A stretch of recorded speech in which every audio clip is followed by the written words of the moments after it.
तो आपने पिछले भाग में देखा कि दिशा के ससुराल में सब कुछ ठीक हो गया था, लेकिन फिर से अचानक गड़बड़ी शुरू हो गई थी। सासू माँ क्या हुआ, बताइए ना, आप दिशा को ऐसे क्यों डांट रही हैं? हाँ माया, बताओ क्या हुआ, आखिर बात क्या है? अभी तो बड़ी मुश्किल से घर में खुशी आई थी और फिर से वही सब शुरू हो गया। माँ बोलिए। बात यहाँ पर बोलने की नहीं है, बात यह है कि अभी तक ये सुधरी नहीं। माँ किसी ने आपसे कुछ कहा है क्या? अरे क्या फर्क पड़ता है किसी ने मुझसे कुछ कहा हो या ना कहा हो, लेकिन ये हमेशा कुछ ना कुछ गड़बड़ी क्यों करती रहती है। मैं तो परेशान हो गई हूँ इससे। माँ जी कोई गलती हो गई है तो माफ़ कर दीजिए। माफ़ कर दीजिए, माफ़ कर दीजिए, अरे कितनी बार माफ़ करूँ तुझे? अब हट यहाँ से, जाने दे मुझे। माँ जी।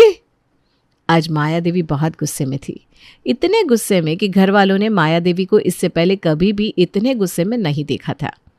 दिशा को अपनी बहुत बेइज्जती महसूस होती है और वो रोते हुए अपने कमरे में चली जाती है। वहीं उसका पति भी उसके पीछे पीछे आ जाता है। दिशा तुम मत रो, सब ठीक हो जाएगा। हितेन सब कुछ ठीक तो हो रहा था, लेकिन अब ये फिर से क्यों हो रहा है? मैंने तो इस बार कोई गलती भी नहीं की। बताओ हितेन, इस बार मेरी क्या गलती थी जो सासू माँ ने सबके सामने मेरे साथ ऐसा व्यवहार किया? वही तो मुझे भी समझ में नहीं आ रहा कि आखिर मम्मी ऐसा क्यों कर रही है। दिशा तुम चिंता मत करो, मैं थोड़ी देर बाद मम्मी के पास जाऊंगा और उनसे पूछूंगा कि आखिर बात क्या है। तुम चिंता मत करो, सब ठीक हो जाएगा, हम सब हैं ना। चलो अपने आंसू पोंछो।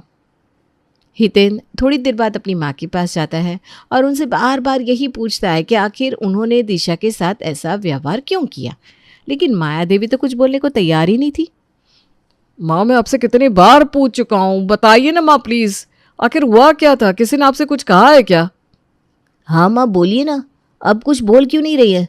अगर आप हमें बताएंगे नहीं कि हुआ क्या है तो हम लोग कैसे समझ सकेंगे कि उस चीज़ को सही कैसे किया जाए? तुम दोनों को ज़्यादा टेंशन लेने की ज़रूरत नहीं है, कुछ नहीं हुआ है।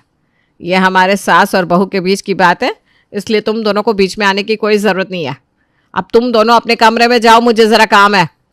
लेकिन माँ। अरे बहुत देर से तुम लोग कुछ ना कुछ बोले जा रहे हो और मैं सुन रही हूँ।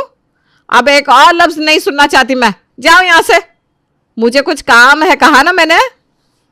ठीक है माँ, हम दोनों जा रहे हैं, लेकिन प्लीज़ माँ मैं यही कहूँगा, अगर आपसे किसी ने कुछ कहा है तो प्लीज़ आप उस इंसान की बातों पर ज़्यादा ध्यान मत दीजिए।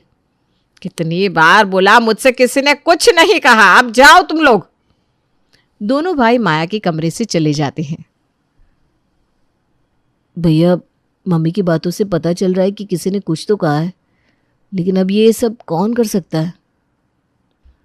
वही तो, प्रदीप ने तो उस दिन माफ़ी भी मांगी थी, कहीं ऐसा तो नहीं कि वही ये सब फिर से कर रहा है? हाँ भैया आप सही कह रहे हैं, पॉसिबिलिटी है कि ये सब वही कर रहा हो सकता है कि उसे इस बात से झटका लगा हो कि उसकी दीदी ने हमारा साथ दिया और उसका नहीं। हाँ हितेन, क्योंकि वो ऐसा पहले भी कर चुका है, तो उसके लिए ये सब करना कोई बड़ी बात नहीं है। अच्छा हितेन, अगर ऐसा है तो तू अभी के अभी दिशा के पास जा और उससे इस बारे में बात कर, नहीं तो दिशा का ससुराल पूरी तरह से टूट जाएगा। हाँ भैया अभी जाता हूँ मैं। हितेन अपनी पत्नी के पास वापस जाता है। क्या हुआ हितेन? दिशा, हमने मम्मी से कितनी बार पूछा कि आखिर हुआ क्या है, पर मम्मी हमें कुछ बता ही नहीं रही। लेकिन उनकी कुछ बातों से ऐसा लग रहा था जैसे उनसे किसी ने कुछ कह दिया हो, मतलब कि शायद उनके कान भरे गए हो। हाँ मुझे भी यही लग रहा था, लेकिन वो कौन हो सकता है? कहीं ऐसा तो नहीं कि वो तुम्हारा भाई हो? लेकिन उस दिन तो उसने सबसे कई बार माफ़ी मांगी थी, क्या वो ऐसा फिर से कर सकता है? देखो दिशा, बुरा मत मानना, लेकिन प्रदीप की पहले से ही ऐसी आदत है और मुझे ऐसा लगता है कि ऐसी आदतों को बदलने में थोड़ा समय तो लगता ही है। हो सकता है शायद प्रदीप ने ही माँ से कुछ कह दिया हो, क्योंकि देखो ना, उसने पहले भी चाहा था कि तुम्हारा ससुराल टूट जाए और तुम ससुराल वालों के खिलाफ हो जाओ, लेकिन वो इस काम में सक्सेसफुल नहीं हो सका। तो हो सकता है इस बात को लेकर उसके अंदर गुस्सा हो और वो चाहता हो कि तुम्हारे ससुराल में इस बार और गड़बड़ी हो जाए। मुझे तो कुछ समझ में नहीं आ रहा। अगर प्रदीप ने वाकई में ऐसा किया है तो मैं इस बार उसे बिल्कुल माफ़ नहीं करूँगी। तुम साले साहब को पहले कॉल तो करो और पूछो उससे।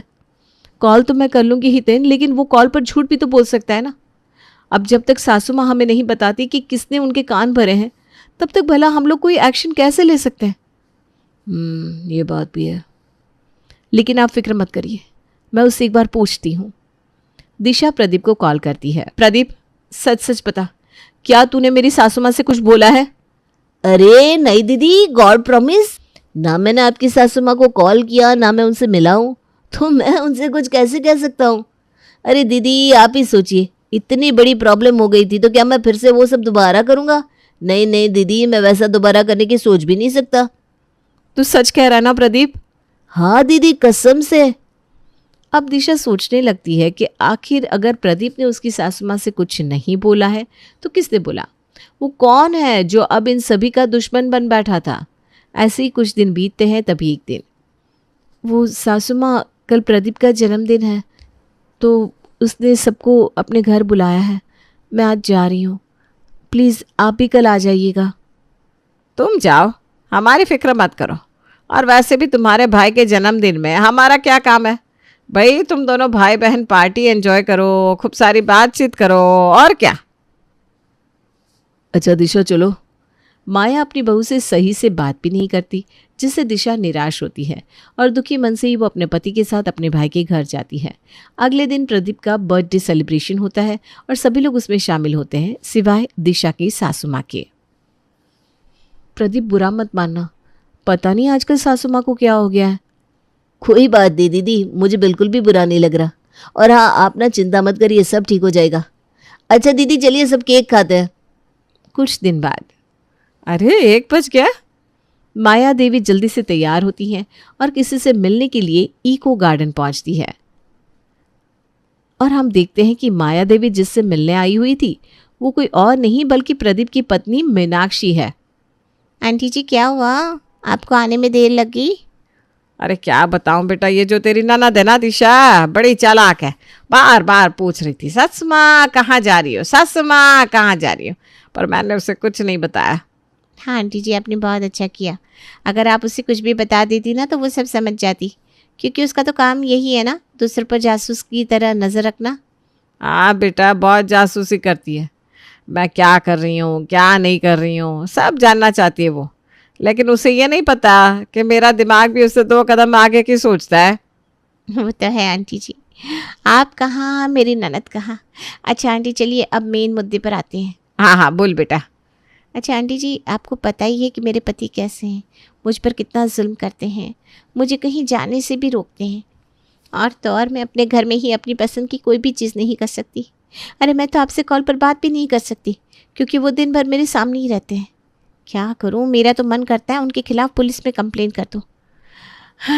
लेकिन क्या करूं, अपने होने वाले बच्चे की फ्यूचर के लिए मैं अपनी कुर्बानी दे रही हूँ। लेकिन बेटा ये तो सही नहीं है। नहीं आंटी जी, मुझे ऐसा करना ही होगा। मैं अपनी खुशियों की कुर्बानी सिर्फ अपने बच्चे के लिए दे रही हूँ। वो बुरा इंसान मेरे साथ तो गलत करता ही है, ऊपर से आप लोगों के साथ भी कुछ ना कुछ गलत करने की सोचता रहता है। आपको तो पता ही है वो किस तरह से मेरी ननद के कान भरता था। अरे भला कौन ऐसा भाई होगा जो अपनी बहन का ही ससुराल टूटा हुआ देखना चाहेगा? सिर्फ प्रदीप जैसा भाई ही ऐसा कर सकता है। वही तो, शर्म भी नहीं आती उसे। जी आंटी जी, वो आपको कॉल पर बार बार कह रहा था ना, आंटी जी मेरे जन्मदिन पर आ जाइएगा, सब झूठ था।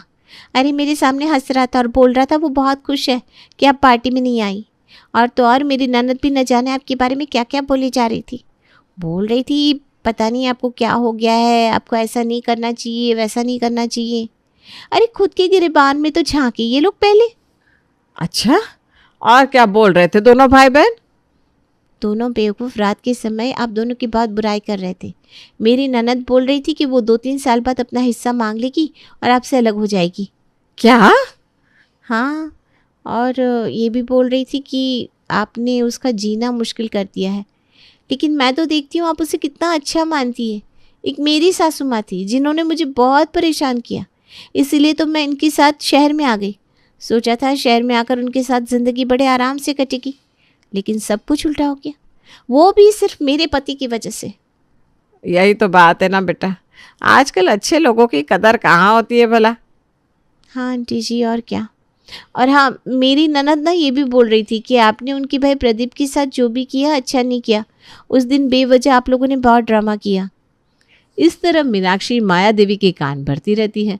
माया देवी मीनाक्षी की सारी बातें सुनकर बिल्कुल हैरान हो जाती है। उसे यकीन नहीं होता कि आखिर उसकी छोटी बहू अपने ससुराल वालों के बारे में ऐसा कुछ बोल भी सकती है। अच्छा आंटी जी, अब मैं चलती हूँ। हाँ बेटा, आराम से जाना। हाँ जी आंटी जी, प्रणाम। मीनाक्षी प्रेग्नेंट थी, उसे चेकअप करवाने डॉक्टर के पास जाना था, इसलिए वो चली जाती है।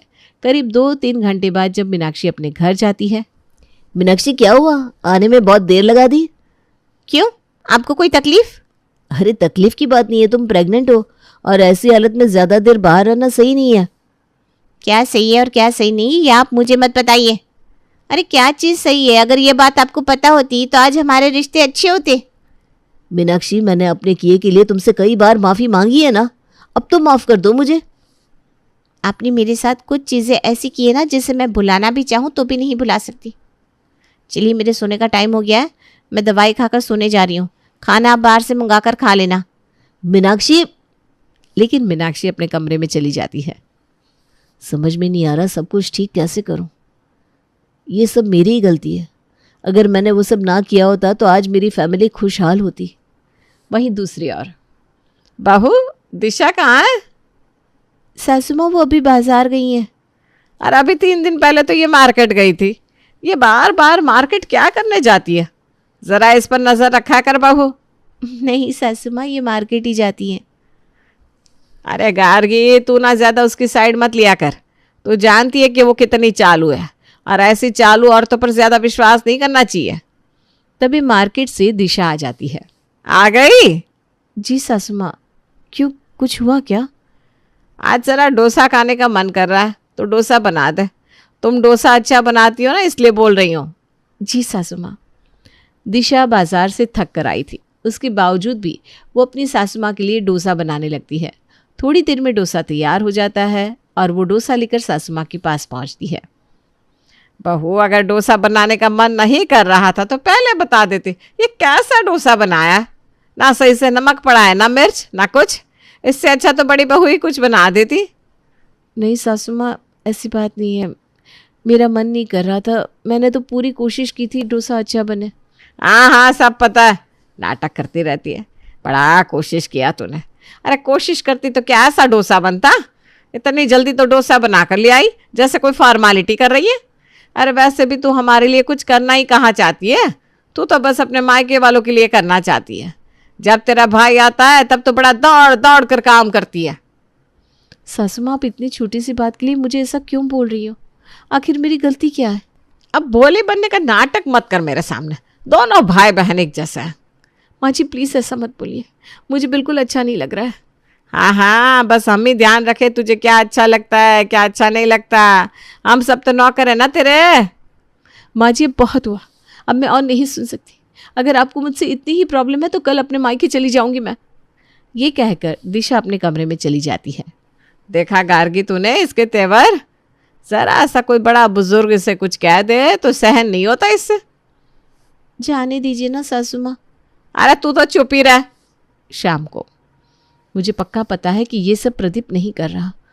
मुझे तो पहले उसकी पत्नी पर शक हो रहा था, लेकिन वो तो माँ जी को कॉल भी नहीं करती, तो वो माँ जी को कुछ बोलेगी कैसे? ऐसा तो नहीं कि वो कभी इनसे मार्केट में मिली हो? हाँ, ये हो सकता है, दोनों बाहर मिले हो और हमें पता लगने ही ना दिया हो।